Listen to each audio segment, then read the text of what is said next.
Are you ready to hear an inspirational hero tale about one of our four-legged friends?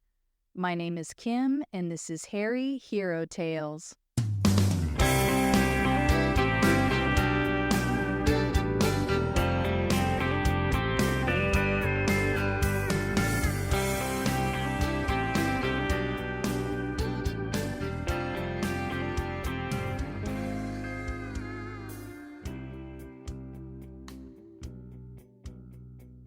Welcome to episode 8 of Harry Hero Tales, Animals to the Rescue. I'm your host, Kim Hagel. In this episode, I'll be covering a story you probably have seen and maybe know a little bit about, but it has been a few years. Perhaps some of the details are fuzzy, or you simply only know it by what became a very viral video from 10 years ago. And while nearly all of our previous episodes celebrated dog after dog, feline fans should not despair. Cats are also heroes on this podcast. Today, for the very first time, we'll be discussing a hero who also happens to be a cat. Today's episode is about a hero named Tara. Who knew when the internet was born that cat videos would become the craze that they have become? I admit it. There are times when I can sit and watch funny cat videos back to back to back. And they are highly entertaining. And I have a cat. Ramses, my 11-year-old Sphinx, is friendly, cuddly, and he has his moments, but he has not yet managed to be worthy of a funny cat video to upload. Now, Tara, she's another story. What Tara accomplished to become a worldwide internet sensation with 16.8 million views in the first 48 hours after her video was posted is nothing short of spectacular. But before we get to the big event, let's go back to learn Tara's story before she became famous. It all starts with the Triantafilo family. While they were heading back to their house one day in 2008, a cat followed Erica and Roger Triantafilo home from a Bakersfield, California soccer field. Most likely a stray, the cat stuck around. The Triantafilos eventually named her Zatara. Now, some news articles I found stated that this name was chosen from a character in the novel written in the mid-19th century by Alexander Dumas called The Count of Monte Cristo. The name Zatara was a reference to the character who was a smuggler, and it means driftwood. Definitely a meaning that is appropriate for a stray. But given what Zatara did later, I think the name was even more appropriate when compared to another reference. Zatara is also the name of a DC Comics character from all the way back in 1938, which makes it one of the oldest among the DC characters. And that Zatara was a magician and superhero. How appropriate. Now, in reference to our hero, eventually the name Zatara was shortened to the nickname we all know her by today, Tara. Tara's choice for her family was pretty magical, in my opinion. You see, the object of Tara's very public protection and affection at the time she first arrived to the Triantafilo home had not even been born yet. The Triantafilos, a young couple, did not have children at the time they opened their home to Tara. According to news reports and interviews given by the Triantafilos, it was around 2 years later, after joining the family, that Tara began an attachment and bond that eventually was displayed to the world in dramatic fashion. Enter baby Jeremy. Where infant Jeremy was, there was Tara, a baby boy and his beloved cat, She slept by his crib to watch over him and snuggle up to him. Tara even watched over him as Mother Erica held him or fed him. In interviews later, Mom Erica said she was always loving on him. As the family grew and as Jeremy got older, Tara even let him carry her. Now, I'm an adult. I have an affectionate cat, but he hates being carried. But not Tara. They became a very tight pair and best friends, according to Jeremy's parents. Asked in an interview if Tara always showed a level of protection and security where Jeremy was concerned, and the Triantafilos said yes. She has always been there. To me, it sounded almost like a mother's instinct. Certainly a caring and loving cat. Watching videos after the fame hit, she's pretty chill, actually. The perfect cat for a little boy. 4 years later, the perfect cat becomes a famous hero worldwide.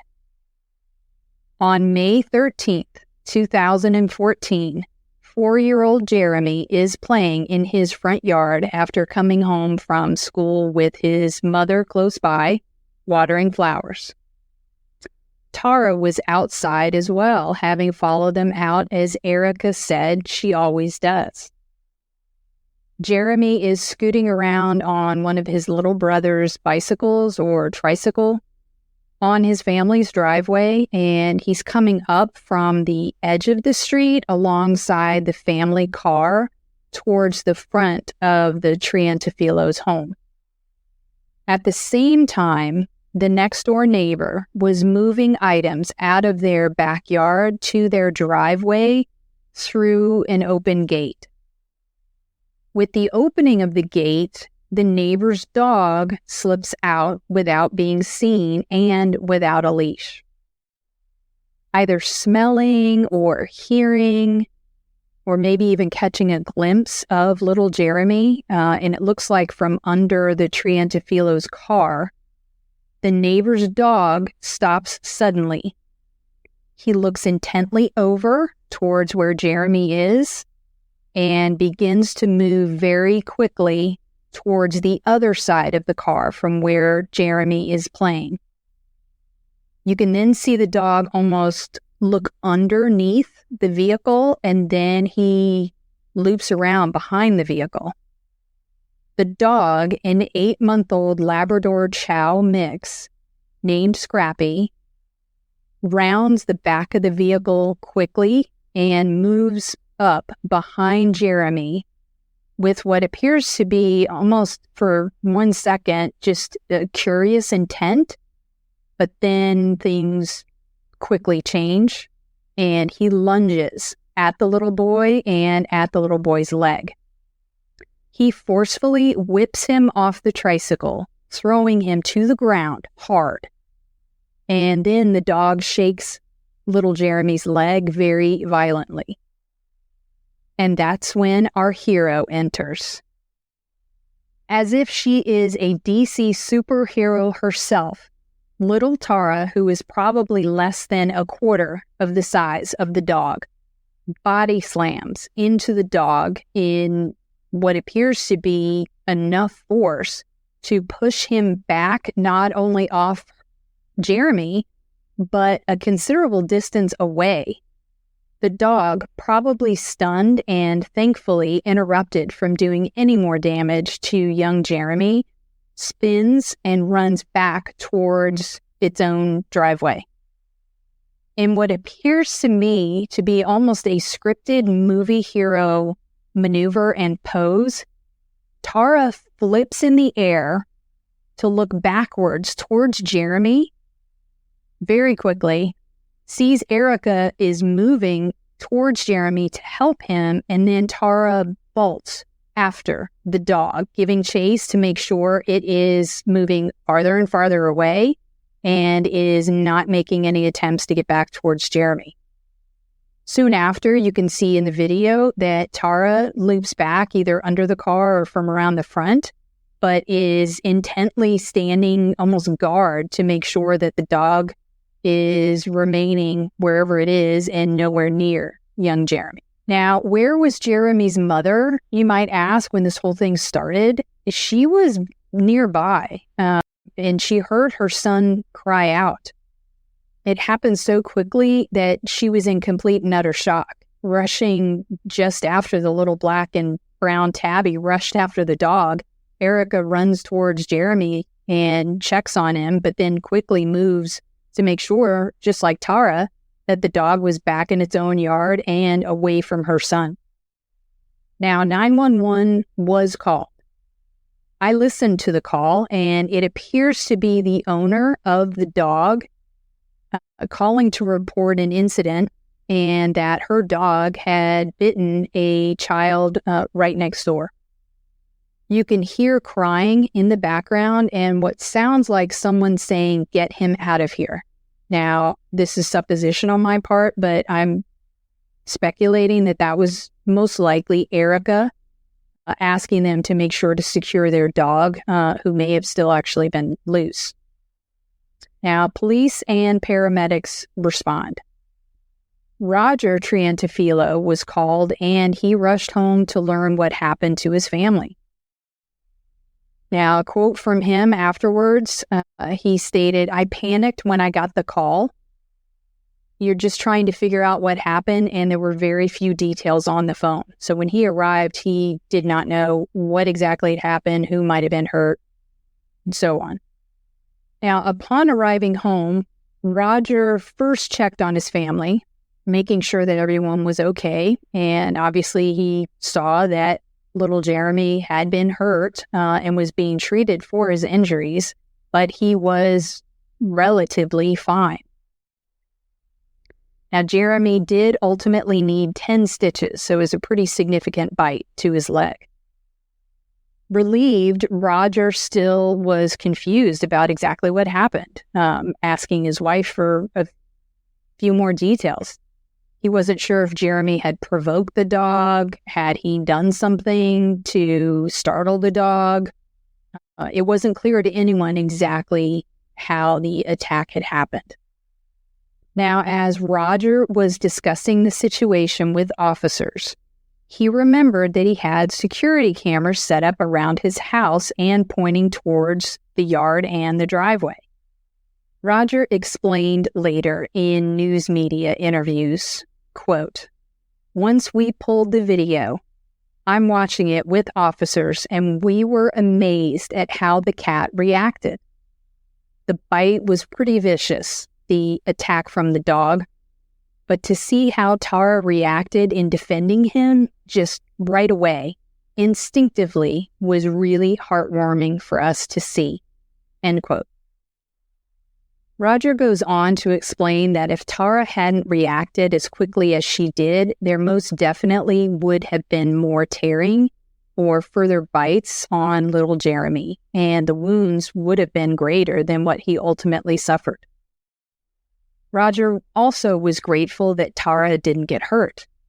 In other news media interviews, Erica gives all the credit to Tara. "I have no idea what I would have done without her," she said. Now, Tara was clearly unaware, or as any hero, not caring how much smaller she was than the dog.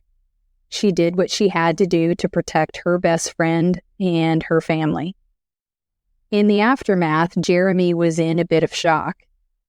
He later explained to news media, quote, "I got a boo-boo and I got a new Band-Aid." Amazed and proud of their amazing cat, Tara, and knowing that just to tell people wouldn't demonstrate the truly remarkable action that little Tara took to protect Jeremy, Roger decided to post the video to social media. The internet's reaction? Described by Savannah Guthrie on the Today Show as lighting up the internet, the video went completely viral. I remember seeing the video and was like many of you when you probably saw it. I was at first horrified at the attack itself, and then stunned to see this blur of black and tan that knocked the dog back off the little boy. And then I cheered my computer screen. What a remarkable little tabby cat. So what happened to the dog, you may ask? When a person is bitten by a dog, the laws in the United States vary. In my opinion, California is probably one of the strictest states when it comes to laws around dog breeds and its response to dog bites. According to research I was able to find that was published in 2014, so the same year of the attack. Now, this was published by the California Department of Public Health. The study showed that between 2006 and 2010, 77% of all animal bites reported in California were attributed to domestic dogs. The California Department of Public Health also reported that children ages 5 to 10 are 2 to 3 times more likely to be bitten than the general population. At the time of the attack on Jeremy, Scrappy's owners immediately surrendered the dog to the city of Bakersfield and its animal care center. Scrappy was put there for a mandatory 10-day quarantine, which was primarily to find out if the dog had rabies or any other infectious diseases. Now, rabies, if left untreated, can cause a dog to behave in an aggressive and violent manner. Even if that isn't their normal temperament, they can suddenly start to act very violent. Have you ever seen the movie Cujo?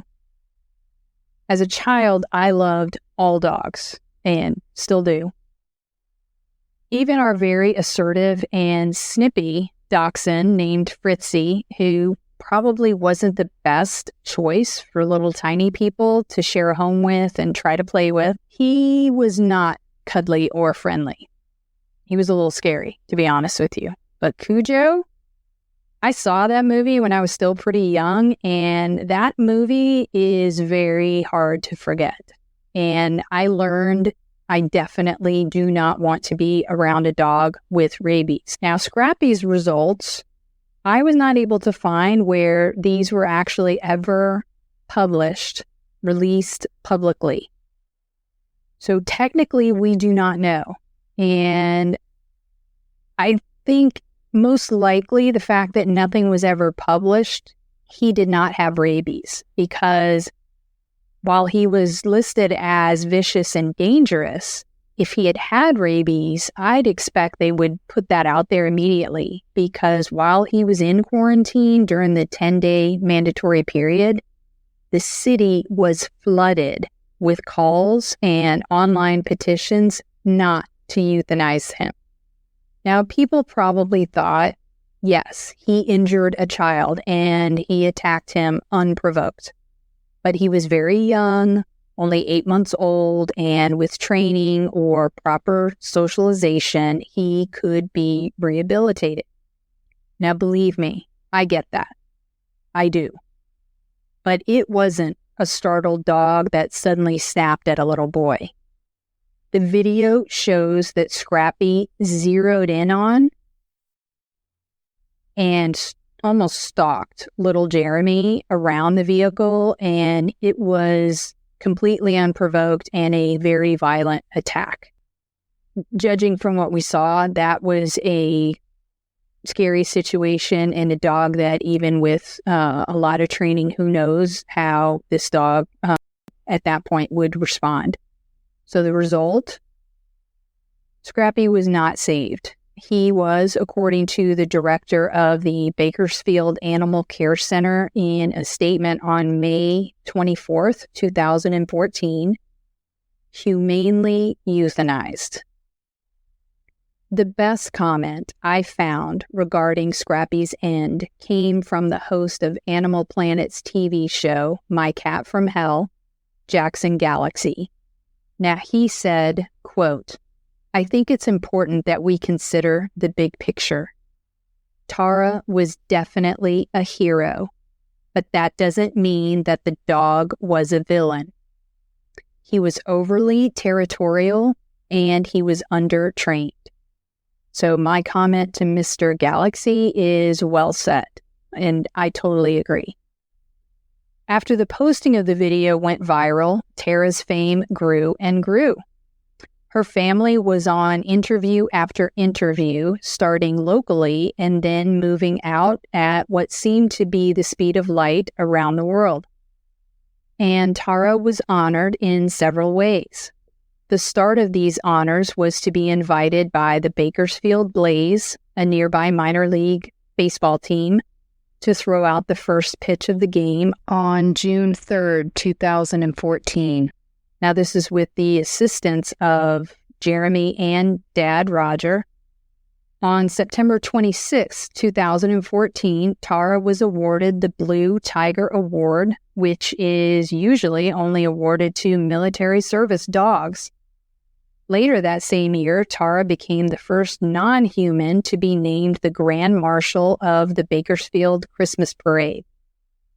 In June 2015, Tara was awarded the Los Angeles SPCA's Hero Dog Award, which included a year's supply of cat food. On New Year's Day 2018, Tara and her family rode in the Rose Parade on the Lucy Pet Foundation's Paws for Life, which honors heroic animals. How fitting. Curious about how she's doing today? She is no longer a driftwood stray cat, but forever a member of the Triantafilo family. At 16, she is still watching over her BFF Jeremy, and you can still follow her. So look for Tara at Tara Hero Cat on Instagram or at taratheherocat.com. Now, while that only touches the surface of this amazing hairy hero, we have to leave it there for this episode. If you know of a great hairy hero tale and would like to hear it on this podcast, email us at hairyherotales@gmail.com. For more information on this program, visit our website, www.hairyherotales.com. That's TAILS.com.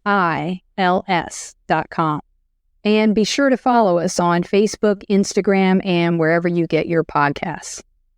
This is a Southpaw Productions podcast, edited, produced, and hosted by me, Kim Hagel. Opening and closing music provided by Mary Selvage. Be sure to follow her on Instagram at Selvage613 for her live show schedule, and check out her complete catalog of music available on Spotify, Apple Music, and more. And remember, there are hairy, four-legged heroes all around us. Who knows? You might even adopt one. I've adopted many little heroes from some amazing rescue organizations, and I've featured 2 on my website: the All-American Dachshund Rescue and the French Bulldog Rescue Network. If you're looking to rescue your next hero or would like to help with transport or financial support, I highly recommend both of these organizations.